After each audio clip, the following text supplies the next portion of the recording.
Welcome back to Fishing for Real People. Today we're going to do just something that has absolutely nothing to do with fishing, and that is we're going to rebuild the carburetor on this old Simplicity. Not a whole lot of information out there that I saw, so figured might as well post this. Someone might find it helpful. Anyway, first thing we got to do is take this cover off and expose the carburetor. So I'm going to go ahead and get that off, and I'll bring you back when I get the cover off. So once the cover's off, this is what you're left with. Right there's your carburetor.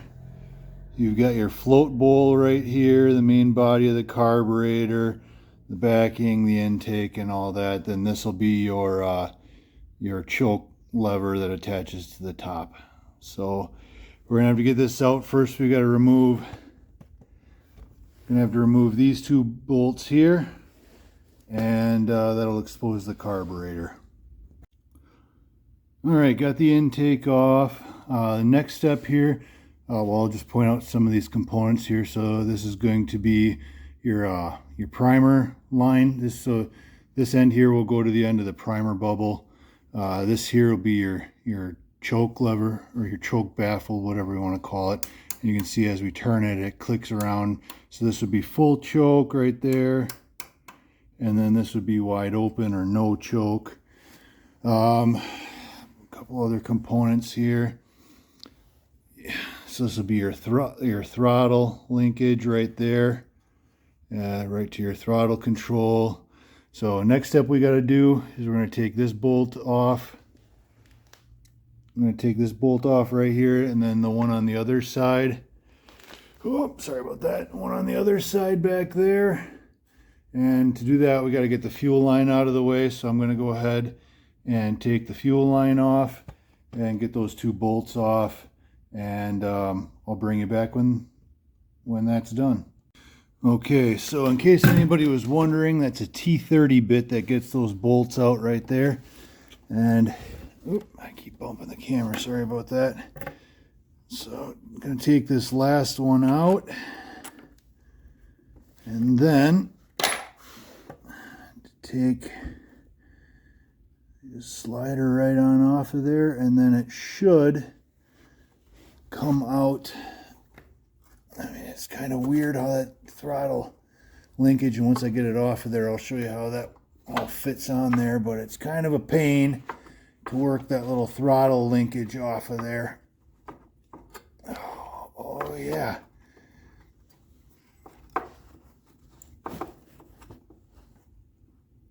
Oh, she just does not want to snap out of there, does she? Come on now. There we go. And then it's got the little return spring there that you got to take off. So now I'll show you this. You can see how that linkage has that little hook on it right there, and kind of makes that difficult to get off of there. So all right, I'm going to get this set up over my little basin, and we'll go over how to go ahead and get this carburetor rebuilt. All right, so we're going to go ahead now and work on taking this thing apart. You're going to have a leftover. You'll probably hear my wife upstairs. She's making dinner right now. Anyway, you'll have a gasket here on this surface that we're going to have to go ahead and get off. That's going to be a lot of fun. And then this gasket here, or sorry, this nut here, we're going to have to take off to get that bowl out. So let's go ahead and get that off, and I'll show you what the internals on this thing look like. Boy, that is a 1/2 inch.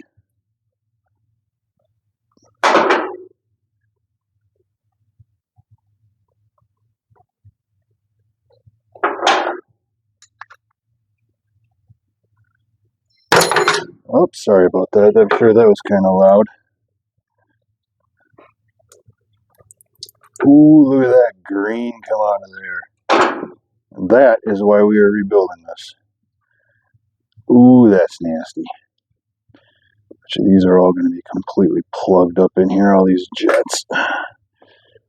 Oh, that's not good.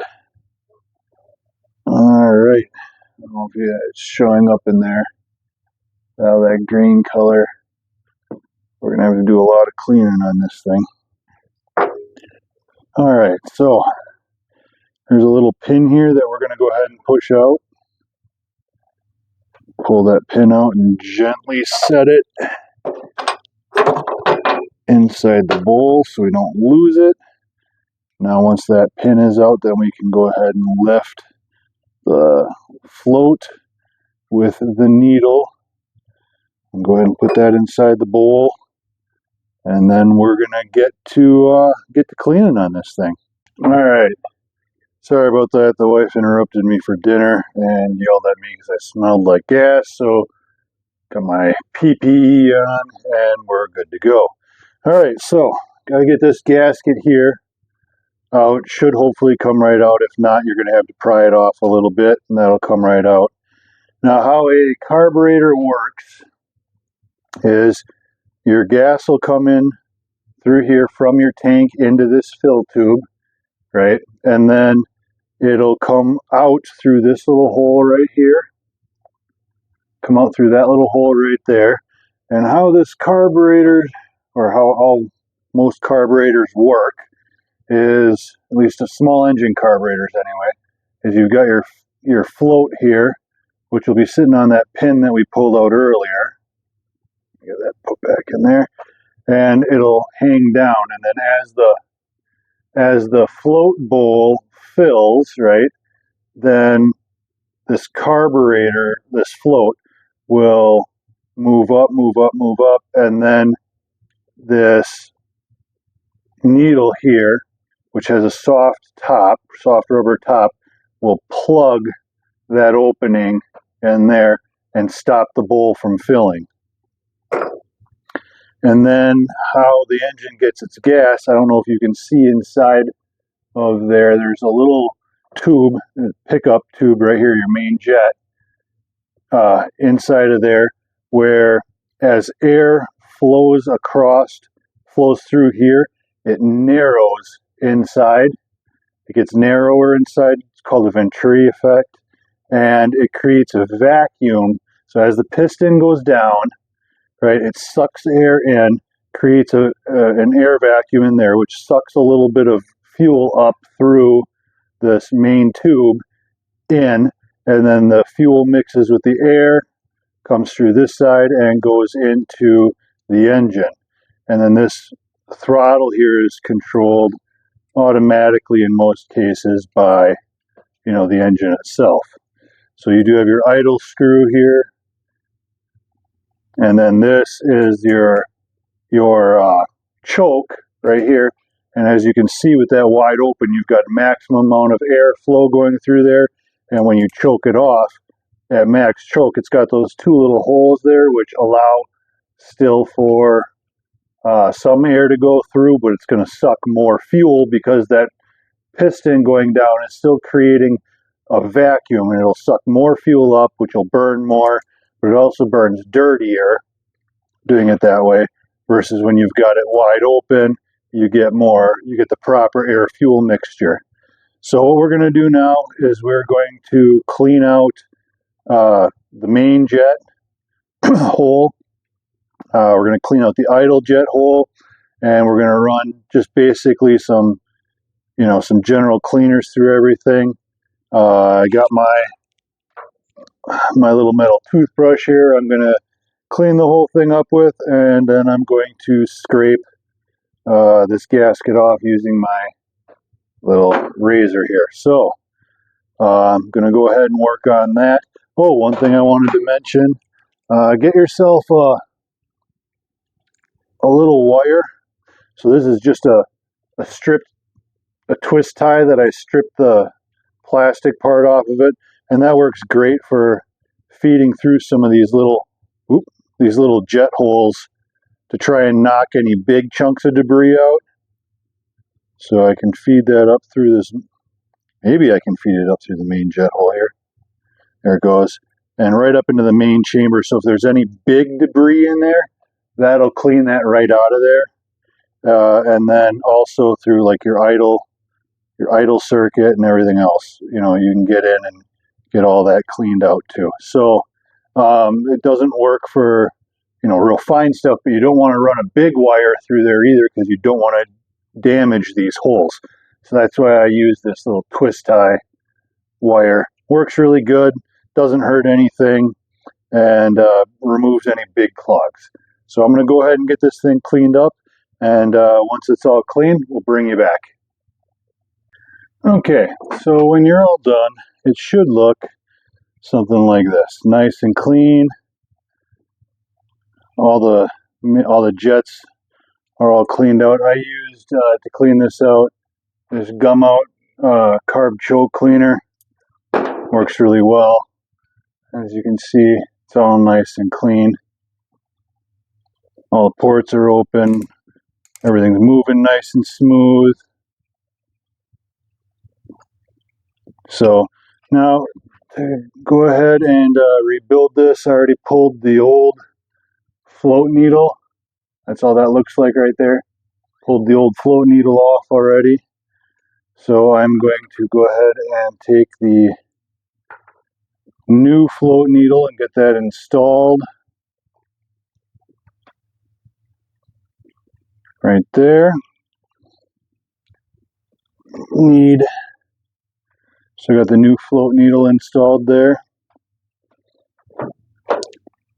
And now that float needle needs to sit up inside. Get in there. Needs to sit up inside that little tube there.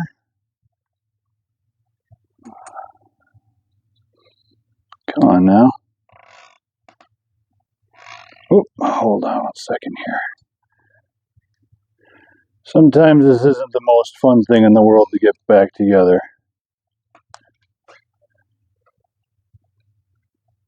Yep, that was upside down. That was the problem. There we go. Alright. So, I'll try this again. Gonna get float needle inserted into the little hole there. There we go. Take our little pin here, which is all good and clean now too. And that pin is going to go right through the hole here.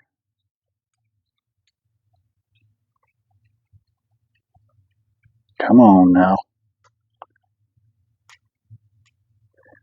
It wants to line up properly here. There we go. Alright, so that pin is going to hold the float bowl in place. So now you can see, as I was talking about before, how as this float bowl moves up, it's going to push that needle, the float needle, up so that it seals the fill tube. So we're going to get our new gasket out here too. This gasket should sit nice and even right down into this gasket surface, which it does. Gonna take our float bowl.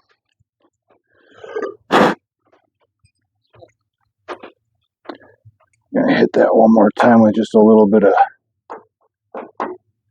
carb clean here. A little bit of residue left in there.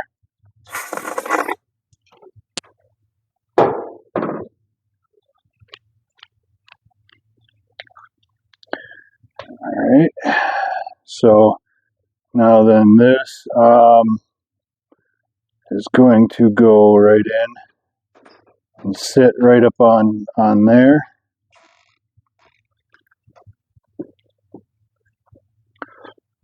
And then your nut is just going to go ahead and tighten that right back on down. Now, with some float bowls, I should talk about this before I do that. With some float bowls, they'll have a different area where this float is meant to rest, and then they're just shaped differently. That's the only way I can describe it without showing you one. So you got to be careful how you orient your float bowl back onto the carburetor. In this case, if you look on the inside, it doesn't, it's uniform all the way around. So it doesn't matter.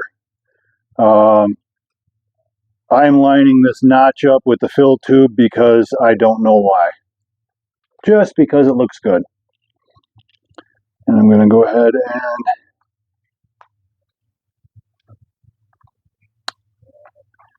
there we go, get that lined up and finger tight. Double check the spacing and alignment on everything. Everything looks good. The gasket stayed seated. And then I'm just going to go ahead and give that just a little bit of a snug up. So, I mean, that's still moving pretty easily by hand. So we're going to give it probably, I don't know, maybe, 0.8 Gadugas. And that'll be about right there. So it doesn't have to be really tight. If you go too tight, you'll displace that gasket in there. So, I mean, there's enough on there that it ain't going to back off, but it's not crushing the gasket anywhere. So to double check, you can always back it off a little bit. Yep, okay, the gasket's still seated. Go down finger tight, and I mean, there's that, and just a little more. It's tight, but it's not too tight. So, all right, we're gonna go up and get this thing installed. I'm sure there's a torque spec on that, but you know what, I don't know. Like I said, it's about, I don't know, 0.8 or maybe even a 16th of a Gaduga. And if you know what a Gaduga is, you're a mechanic, and then we can be friends. So anyway, all right, I'll see you back up at the unit.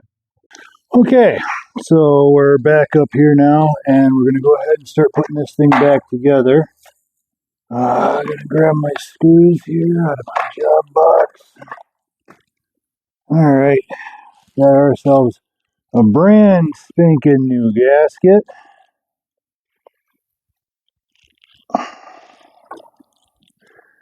So the choke is always going to go to the outside, the farthest away from the engine. So it's going to go on like that. If you ever have a unit where it kind of looks like, oh gee, I wonder which side of this carburetor is the outside and which side is the inside, choke always goes away from the engine, far away from the engine as you can. And I get these lined up right here. All right. Grab my little wrench. Get out of there.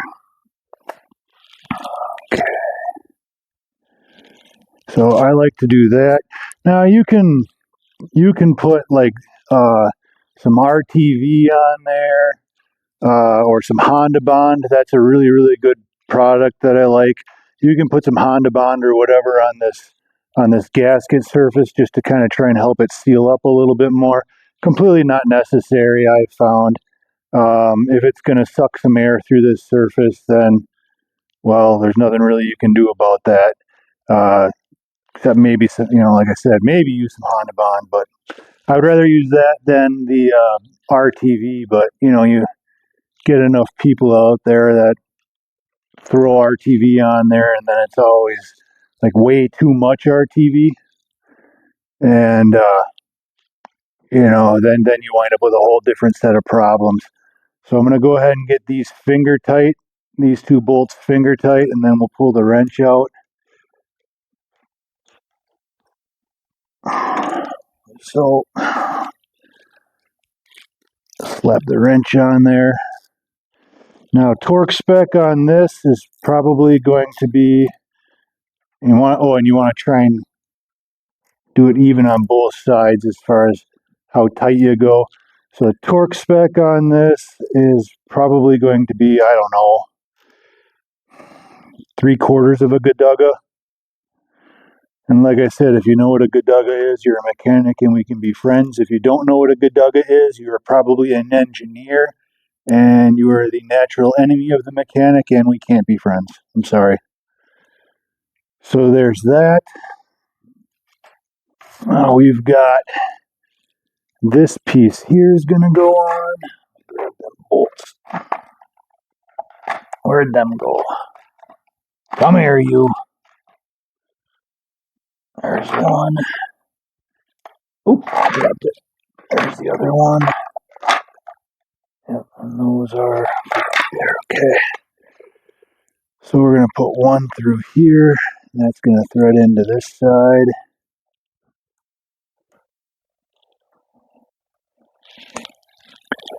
We'll put one through here. That's going to thread into this side.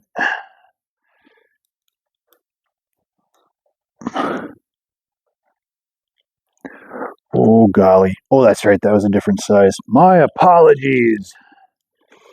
My humble and sincere apologies. Get that one going a little bit tighter.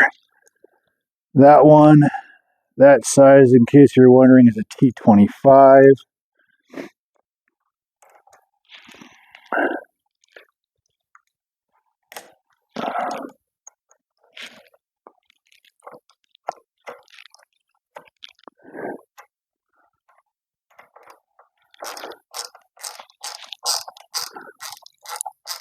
So this we're going to go ahead and tighten down, again, to about 3/4 of a Gaduga.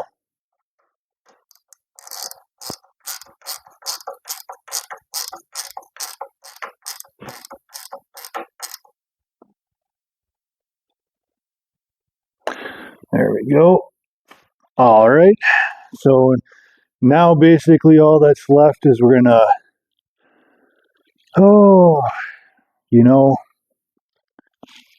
we're going to back this whole train right up because I totally forgot, and I'm sure someone somewhere is laughing at me saying, hey, you forgot to hook up the throttle linkage. Oh, it's been a long day. It's cold out.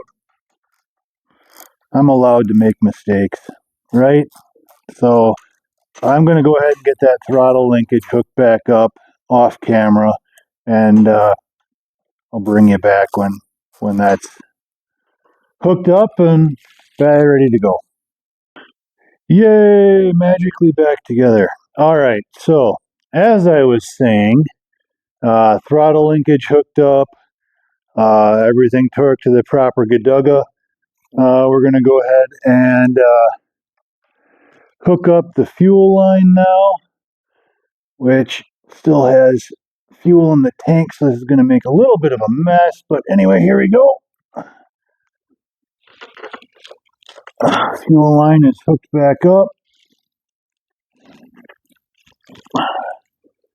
Gonna take my wrench and slip this back down. You know, a good mechanic probably would have emptied that fuel tank before he went through all of this. It's a good thing I'm only a redneck mechanic. And now basically we're just going to kind of watch it and make sure that fuel bowl or that float bowl doesn't leak anywhere. Gonna grab my rig.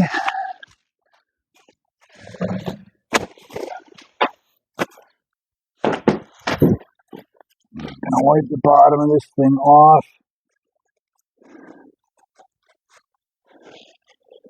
And what we're gonna do is pretty much just watch to make sure that that float bowl doesn't overfill. And because if it overfills, that means that needle that we put in there isn't seating properly and may need some adjustment, in which case I'd have to take the whole thing back apart, reseat the needle or check the needle seat itself. I am not seeing anything. It takes just a minute for that to fill up. I'm not seeing anything. No new wet spots after wiping everything down. Yep, nothing. So there's an overflow just off to the side of the intake where if the float bowl overfills, then it'll bleed out of that and run dribble down. And I'm not seeing anything right now. We're going to let it go for just another minute.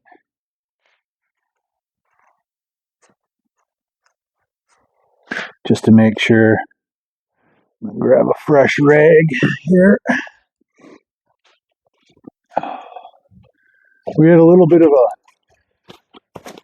a heat wave today. We actually made it above zero.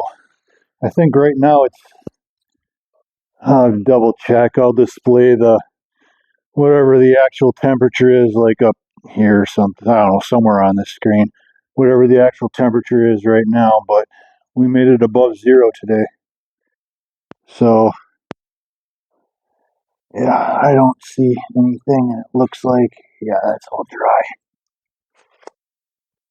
Yeah, nothing new going on here. Yeah, that's just all. So that's all hooked back up. So now I'm going to basically just reinstall the cover, which is right here, and I'll get the primer hooked back up, the keyway hooked back up, and get it all bolted back in, and we'll bring you back when I got her all put back together and ready to try and start. Okay, one thing I forgot, and I'm going to do right now, is we got to check the lightning rod while we have access to it. So what you want to do is you want to get yourself a sparkle tester, throw that on there, make sure that's all good and tight, and then you're going to take your other end and plug it in right there, and we're going to check, we're going to watch that and make sure that that we got a sparkle. If you saw that flash there, looks like we got good sparkle. So we're going to go ahead and reconnect the lightning rod and get this cover back on and see if she'll start. All right, so got everything all put back together, and provided we got everything done, I'm just going to do a mental check here. We checked the lightning rod, carburetors cleaned and rebuilt. Yeah, everything's put back together and tight, keys in it. All right, well, here we go. I'm gonna go ahead and throw her on full choke, keys in it, prime it, and let's see if she fires up.